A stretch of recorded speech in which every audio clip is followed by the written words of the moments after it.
Welcome to Get Sleepy, where we listen, we relax, and we get sleepy. I'm your host, Thomas, and it is wonderful to have your company tonight. I'm so excited to read you tonight's story. Together, we'll be travelling back in time to the year 1911 on December the 13th. Our story takes place in a small town called Vadstena in the southeast of Sweden. The winter solstice, the coldest, darkest night of the year, is fast approaching, and on this day, across Scandinavia, people will be celebrating the feast of St Lucia. Now, as you settle into the comfort and coziness of your bed, get nicely snuggled under your covers. You can imagine yourself as a little animal getting settled in for a long winter's hibernation. This is your time to rest and re-energize. So let go of any lingering sense you may have of needing to do anything, to fix anything, or quite frankly, to think about anything at all. Nobody else expects you to sort anything or to problem solve while you're sleeping. So if you're subconsciously sensing that pressure on yourself, let it go.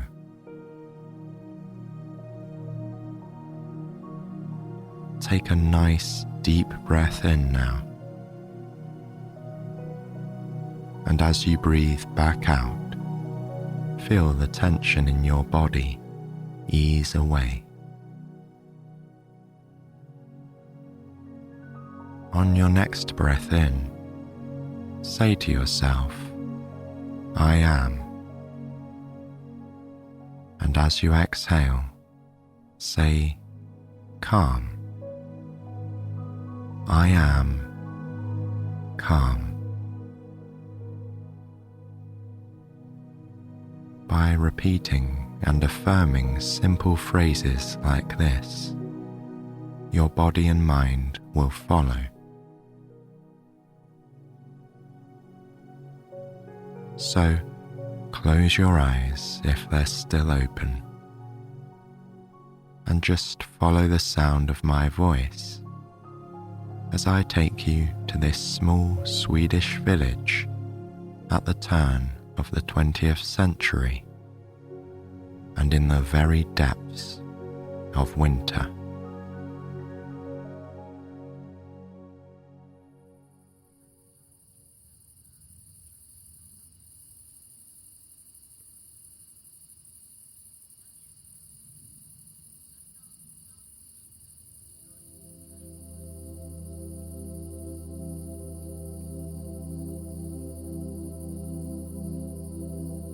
On the morning of December 13th, Astrid woke up easily, even though it was still as black as midnight through the frosted pane of her bedroom window.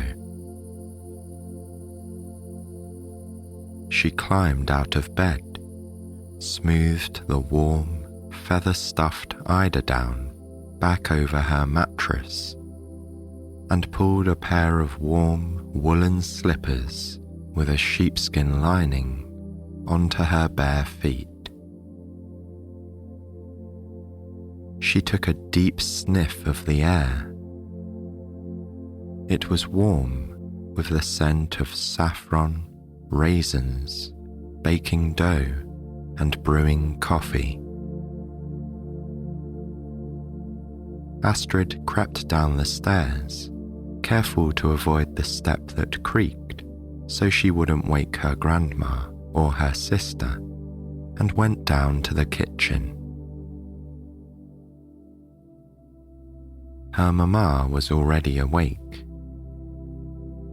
As Astrid walked into the brightly painted kitchen, mamma pulled out a tray of fresh lussekatter, or saffron buns, studded with plump raisins from the oven. The steam clouded the windows.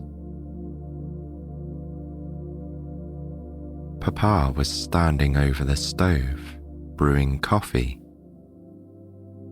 He always drank a cup of the thick, strong brew before he went out to work at the smithy, where he was a blacksmith. In a cradle in the corner, Astrid's baby brother, Niels, was gently gurgling. A bundle of birch twigs was laid across the kitchen table, right next to the Advent wreath. A paper Yule star hung in the window. Christmas was just around the corner. Both Mamma and Papa smiled when they saw Astrid come in. Today was a special day for all of Vadstena and for all of Sweden, but it was extra special for Astrid. Today, Astrid had been chosen to play the part of St Lucia in the evening's Lucia parade.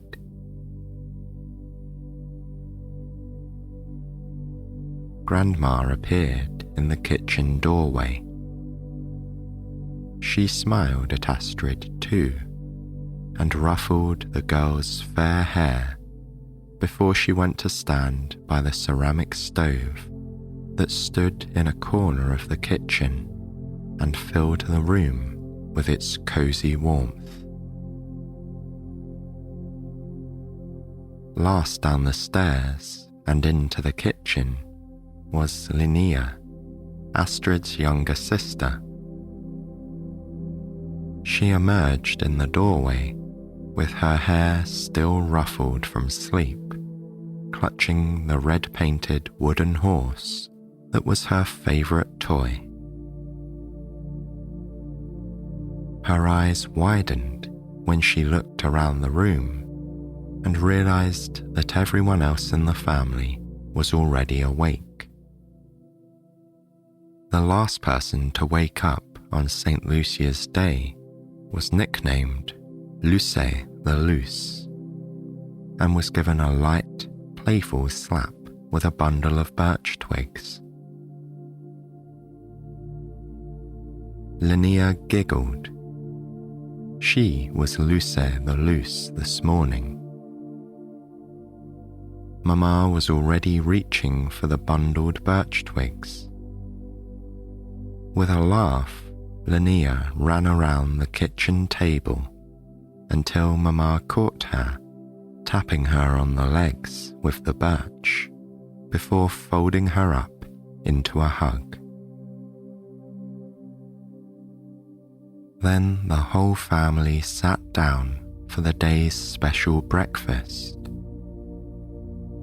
The lussekatter were buttery and golden. The lightly spicy taste of saffron danced on Astrid's tongue. She tore off a scrap of bun and fed it to little Niels. He was not quite 1 year old, and today would be his very first Lucia day. Grandma had seen nearly 80 of them, and as she often told Astrid and Linnea, on her 13th Lucia Day, she was chosen to lead the procession. Linnea finished her saffron bun and then wondered aloud why today was the day they celebrated St Lucia. Astrid had learned all about the holiday in school, so she explained it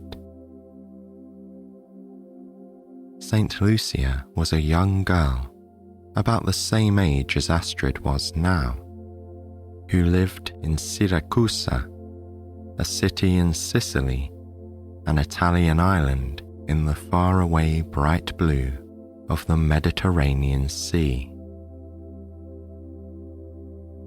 She lived a long time ago, so long ago that there were no street lamps or even oil lamps, and certainly no electricity.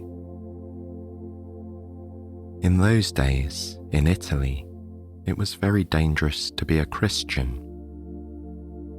To avoid persecution, many devout men and women hid in the catacombs, a network of underground tunnels that ran beneath the streets of the city.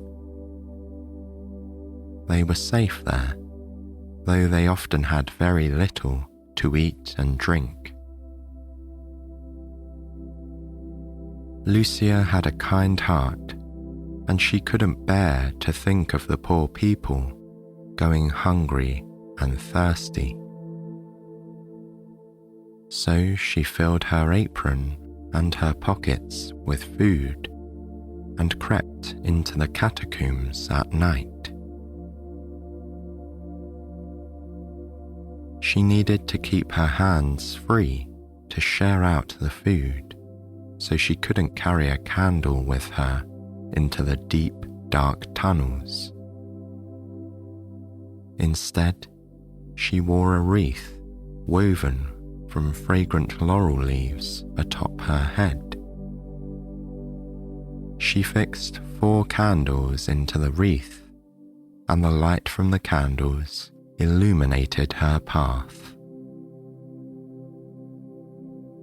That was why, Astrid finished, every year on December 13th, all over Scandinavia, people remembered Lucia's goodness by holding a large procession in her honour. And every year, a young girl from the town was chosen to represent Lucia herself, leading the procession and wearing a crown of candles on her head. Linnea still wasn't satisfied. She wanted to know why Lucia's feast was celebrated today, December 13th. Why not in the springtime? Why not in summer? Astrid couldn't help laughing. They couldn't possibly celebrate Lucia's Day in summer. Summer was for the midsummer celebrations, when everyone picnicked in the fields under the midnight sun and danced around the maypole with flowers in their hair. But then she thought about it some more. She wasn't exactly sure why Lucia's feast was celebrated in deepest, darkest December. But Grandma knew. In the old days, Grandma explained, these long December days were very trying for the people of Sweden. It was bitterly cold, and on years when the harvest had been bad, food was sometimes scarce. Some superstitious folk even believed that on the days around midwinter, bad spirits roamed through the night. That's why they needed light. Light scares away the bad spirits. Light brings comfort. Even in hungry years, a night of merry, candlelit singing and dancing could distract the villagers from their rumbling stomachs. Soon, Grandma told them, the year would turn a corner. The dark, cold nights would grow slowly less dark and less cold. But for these next few nights, darkness held Sweden tight in its grip, which was why this was when they celebrated the feast of St Lucia. Astrid had a very important job to do tonight, Grandma finished. She had to bring cheer and warmth to light up the darkest time of the year. But before she did that, Mama reminded all three of them she had to go to school. Astrid and Linnea got dressed in their warmest clothes, then strapped heavy snowshoes to their feet and stepped outside into the winter morning. It was still dark, although the sky was gradually lightening to a pale grey colour. Astrid was glad to reach the red wooden schoolhouse and step into its warmth. Today, the school had a festive atmosphere. In her classroom, the chalkboard was covered with serious things. Rules of grammar and the mathematical equation for calculating the perimeter of a triangle. But no one, not even her teacher, Fru Carlson, was bothered with anything like that. Today was devoted entirely to the preparations for the evening's procession. Everyone was busy crafting their costumes. Astrid began to weave the crown she would wear on her head. She used branches from the lingonberry tree that grew in the schoolyard. Lucia's wreath was always made from lingonberry branches, as the lingonberry was an evergreen tree which kept its leaves, even in the depths of winter. It symbolized spring and hope, and the coming of new life. As Astrid wove the wreath, her hands grew sticky with sap, and the leaves she crushed between her fingers let off a sharp green smell. She couldn't help thinking of the spring days that would soon come, when the fields would be full of lambs learning to walk, and the forget-me-nots would burst into blossom. Around her, her classmates worked industriously at their costumes. The girls painted their candle holders. They would each walk in the procession too. Like Astrid, they would wear a white dress, but they would each carry a single candle, walking behind their Lucia. The boys were busy attaching paper stars to long, thin branches. They would be joining the procession dressed as star boys. They would carry their stars and wear tall paper hats with stars printed on them. Outside the classroom, younger children were running around dressed in their special costumes. Some of them were dressed as Tomtenissa, Santa's elves. They wore red hats and pointed ears. In the middle of the day, the sun made a brief appearance, though it looked very different to the golden yellow sun that blazed down on every midsummer's eve. It was silvery and shrouded with clouds. Its light was thin and offered little warmth, although it made the thick snow that covered the village glitter and sparkle. But by the time school was over, the sun had already sunk low in the sky.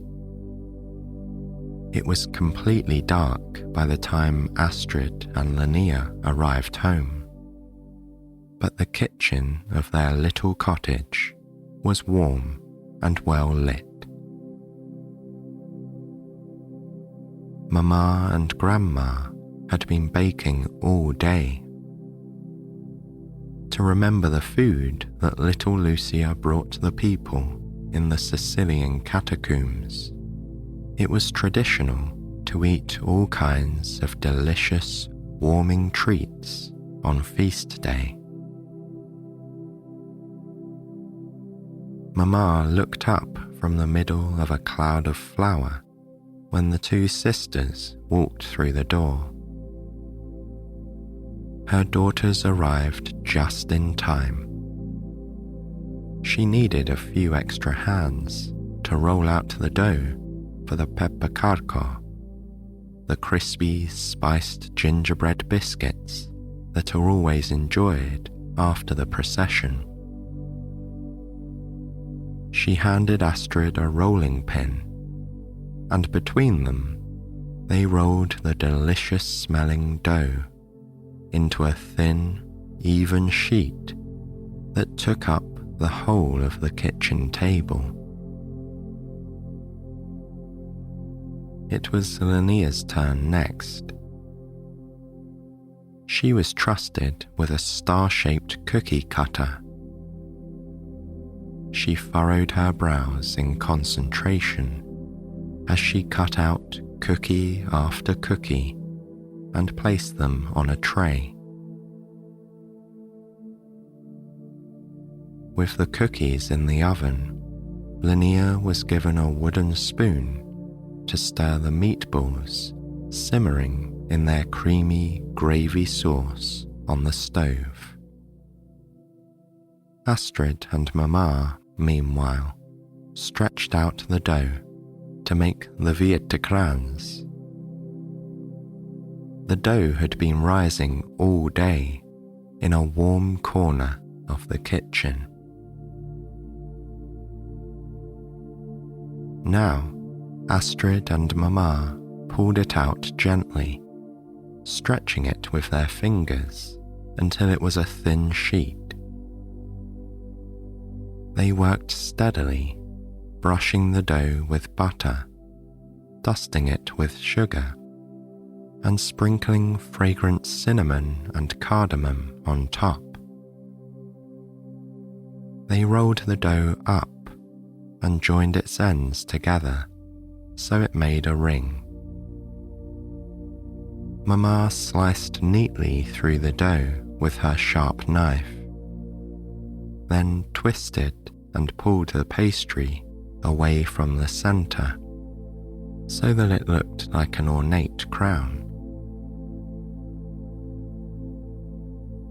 The ginger snaps were ready.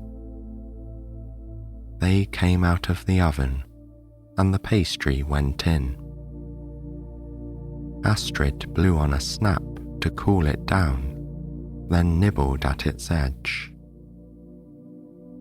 It was crumbly, buttery, and delicious.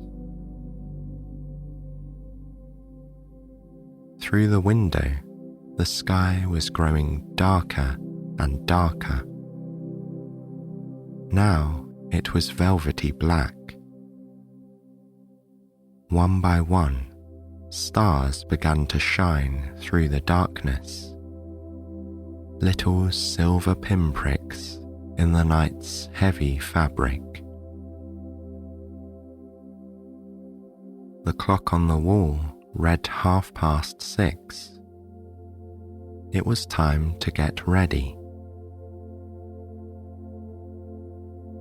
Niels, the baby, was wrapped up warmly in woolen clothes and sheepskin mittens and slippers. Linnea pulled on her best wool coat and carried her pointed red hat in her hands. She was going to be one of Santa's elves in the procession. Astrid splashed her face in the basin, scrubbed behind her ears with soap, and brushed her hair until it shone. Carefully, she pulled on the clean white gown that Mama had been sewing for weeks. She had never worn such a beautiful garment before. The dress buttoned up at the front with dozens of tiny, pearly buttons. The hems and the sleeves were embroidered with white leaves and flowers. Mama helped her tie a crimson sash around her waist. The procession began at the schoolhouse and would wind its way through the narrow, cobblestone streets of the town until it finished at the town hall. The school classroom was crowded with children fixing on their pointed ears or their hats decorated with paper stars. The girls in Astrid's class were all dressed in white, but Astrid was the only one who wore a red sash around her waist. The room was busy with movement and noisy with chatter. But when the clock struck 7, a hush fell over the waiting children. Fru Carlson held up her hand. It was nearly time for the procession to begin. Astrid's stomach fluttered. She felt excited. After all, it was a great honor to be chosen as Lucia. And she felt a little nervous too. She hoped her head wouldn't wobble under the weight of the wreath. She hoped she wouldn't stumble on the icy cobblestones. She hoped she wouldn't forget the words of the special St Lucia Day song. She whispered the song to herself under her breath now. Night walks grand yet silent, now hear its gentle wings. In every room so hushed, whispering like wings. Look at our threshold stands, white clad with light in her hair. Santa Lucia, Santa Lucia. Fru Carlson fixed the lingonberry wreath to Astrid's hair. It felt weighty, but not too heavy, and with the help of some safety pins, it stayed fixed and didn't wobble, even when Astrid turned her head this way and that. With the strike of a match, Fru Carlson lit the candle on Astrid's wreath. The rest of the children gathered behind her. They were quiet as mice. Astrid smiled and stepped out of the school door, leading the procession through the schoolyard and into the streets of Vadstena. At the schoolhouse gate, Astrid allowed herself one quick peek over her shoulder. Behind her, she saw the dark outline of the school, and beyond it, the forested hills that lay past the edge of the village. She saw the school garden covered in a deep layer of snow, and dressed in white, illuminated by the golden glow of their candles. She saw all of her classmates. She smiled, then pushed open the gate and walked down into the town. Both sides of the street were crowded with people from the village. She couldn't make out their faces, but she could hear their voices singing in unison. The high lilt of the village women, the deep baritones of the men, and the reedy singing of the children too small to join the procession. Astrid concentrated on maintaining her pace. She didn't want to go too fast, for then the procession would be over when it had barely begun. But she didn't want to go too slowly either. As she walked, she thought of Grandma, treading the same path so many years ago. And she thought of the olden days in Vadstena, how long and dark the winter nights must have seemed back then, before every house had its own lamps. How precious this candlelit procession must have felt to them. She thought, too, of little Lucia in Siracusa, lighting her way through the dark of the catacombs. By the time the town hall came into view, the villagers had finished singing all the traditional carols. Now there was only the Lucia's Day song left to sing. Astrid sang as loud and clear as she could. The song rang out into the night sky, echoing over the rooftops and through the distant hills. With the cheery song and the twinkling candles, Astrid thought the night didn't seem so dark after all. When the procession was over, the doors of the town hall were thrown open. Astrid went in. Her cheeks and fingertips were pink from the cold.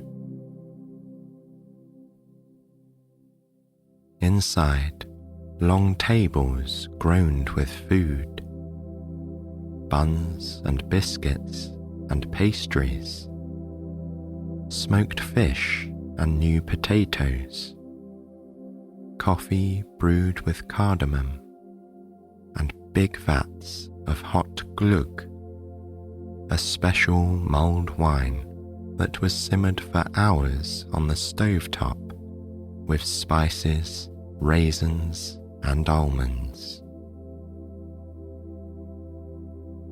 Astrid was too little to drink mulled wine.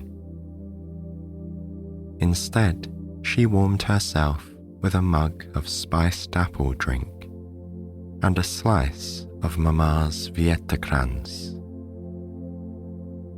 Everyone wanted to say hello to her, from the mayor himself to her neighbours and teachers, the ladies in her mother's sewing circle, and the men who worked with her father at the smithy. Everyone said what a wonderful Lucia she had made. When everybody had eaten their fill, the tables were cleared away and the band came to the front of the room. To the strains of the fiddle and the accordion, the villagers danced waltzes and polkas. Astrid danced too. She went once around the room with Papa, and twice with her cousin Hans, and once, just for fun, she waltzed with Linnea too. The adults kept dancing, but Astrid was starting to feel tired.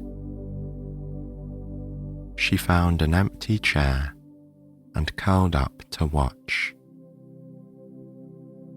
Old couples danced in companionable silence, and young couples danced alongside them, flashing shy smiles at each other. Papa tapped his foot in time with the music, and Mama rocked baby Niels fast asleep, back and forth, wrapped in her shawl. To celebrate Lucia's day, some of the villagers would stay up all night, dancing and singing, eating and drinking, telling stories until the night was over. But not Astrid. At midnight, she couldn't contain her yawns any longer, and Mama and Papa took her home. There, she climbed into a fresh, clean nightgown and got into bed. She listened to the sounds of the house around her. Linnea tossing and turning in the bed beside her. Grandma settling little baby Niels into his bed. Mama and Papa having a hushed conversation. Gradually, the sounds grew quieter and quieter until everything was still and silent. Everyone else was asleep. Astrid was tired too. She could hardly keep her eyes open, but she didn't want to fall asleep just yet. She wanted to lie here, warm and comfortable, remembering every magical detail of the evening. The snowy streets, the sound of singing, the good smells that drifted out of the town hall. How cheerful and warm the hundreds of candles had made the dark winter night.